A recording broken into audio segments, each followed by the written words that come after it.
মুক্তিযুদ্ধের সনদ দেওয়া হয়েছে, যদি যাচাই করা হয় এর অর্ধেক রাজাকার বের হবে। এভাবেই জাতিকে বিভক্ত করে, বাংলাদেশকে বিভাজিত করে বাংলাদেশের অগ্রযাত্রাকে রুখে দেওয়াই ছিল তার রাজনীতির মূল হাতিয়ার। আমরা দেখেছি তার আরেকটা হাতিয়ার ছিল বাংলাদেশকে একটি ভারতের, সুস্পষ্টভাবে নাম নিয়ে বলতে চাই, বাংলাদেশকে ভারতের পরক রাজ্যে পরিণত করা, এটাই ছিল তার রাজনীতির মূল লক্ষ্য।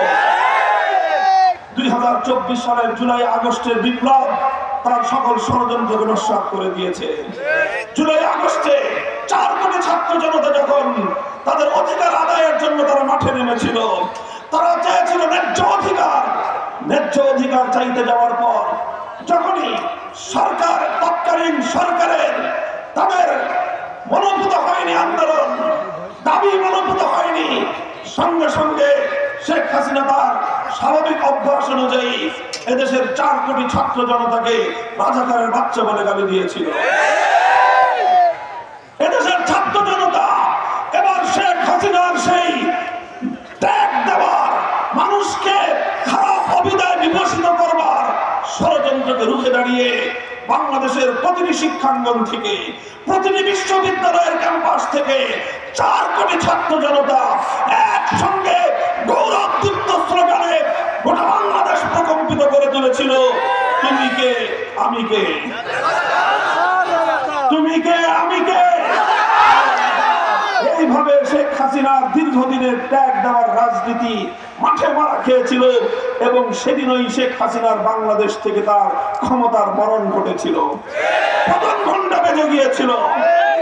এরপরে শেখ হাসিনা বিগত বছরের পর বছর ধরে তার ছাত্রলীগ এবং যুবলীগের ক্যাডারদেরকে হাতুড়ি লীগ আর হেলমেট লীগে পরিণত করে বাংলাদেশের প্রতিটি ভিন্ন মতাবলম্বী রাজনৈতিক আদর্শকে পেশি শক্তির মোকাবেলার মাধ্যমে দমন করার পায় তারা চালিয়েছে। বাংলাদেশের কোথাও কোন জায়গায় কোন একটি ইসলামী সংগঠন, কোন একটি ইসলামপন্থী দল 15 বছরে নির্বিঘ্নে কোন একটি রাজনৈতিক কর্মসূচি পালন করতে পারে না। কোথাও একটি মিছিল করা যায় নাই, একটি সমাবেশ করা যায় নাই। যে কোনো প্রোগ্রাম বাস্তবায়ন করার আগে শেখ হাসিনা এবং তার রেসপন্সারদের কাছে দাসখত দিতে হয়েছে, তাদের কাছে নিঃশর্ত আত্মসমর্পণ করে গোলামীর চুক্তি করে তারপরে সেখানে সমাবেশ করতে হয়েছে। বাংলাদেশে 15 বছর যাবৎ মানুষের কোনো মৌলিক অধিকার বলতে কিছুই ছিল না।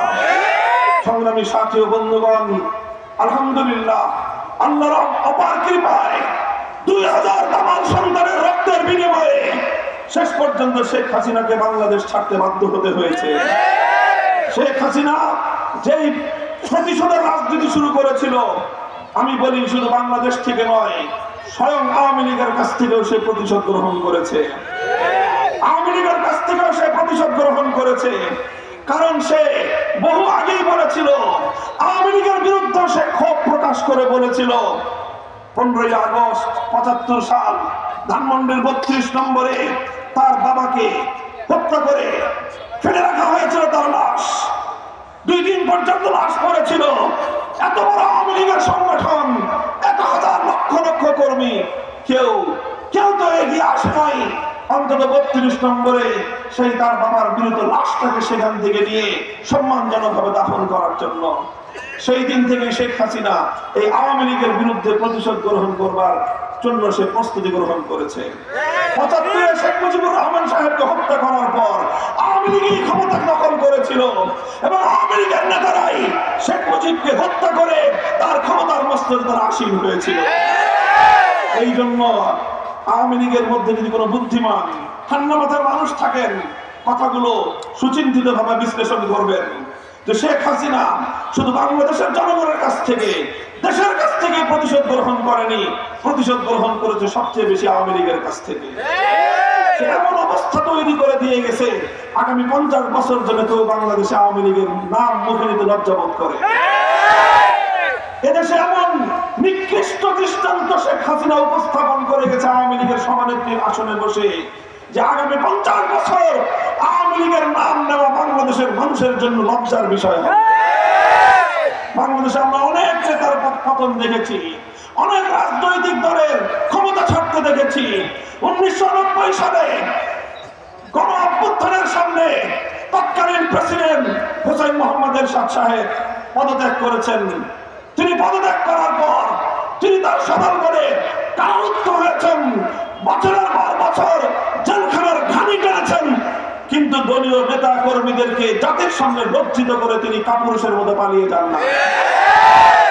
1996 সালে 2006 সালে বেগম খালেদা জিয়া আন্দোলনের সামনে ক্ষমতা ছাড়তে বাধ্য হয়েছেন।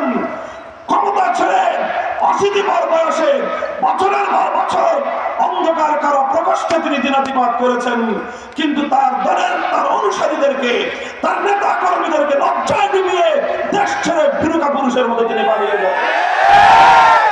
আওয়ামী লীগের চিন্তাশীল লোকদের কাছে প্রশ্ন, আপনার নেত্রী কাজটা করলো কি? আপনার নেত্রী কাজটা করলো কি? কথা বললে তো ক্ষিপ্ত হন আমাদের বিরুদ্ধে যে আমরা শেখ হাসিনার বিরুদ্ধে কথা বলি। আপনি ঠান্ডা মাথায় নিজে চিন্তা করবেন, আপনার নেত্রী যে কাজটা করেছে বিগত 100 বছরে পাক ভারত উপমহাদেশে কোন রাজনৈতিক নেতা নেত্রী কোন রাজনৈতিক নেতৃত্বের দ্বারা এমন কলঙ্কজনক ঘটনা ঘটে না। তিনি কেন করেছেন এই কাজ? অথচ তাকে সতর্ক করা হয়েছিল আরো অনেক আগেই। বাংলাদেশের গোয়েন্দা সংস্থারা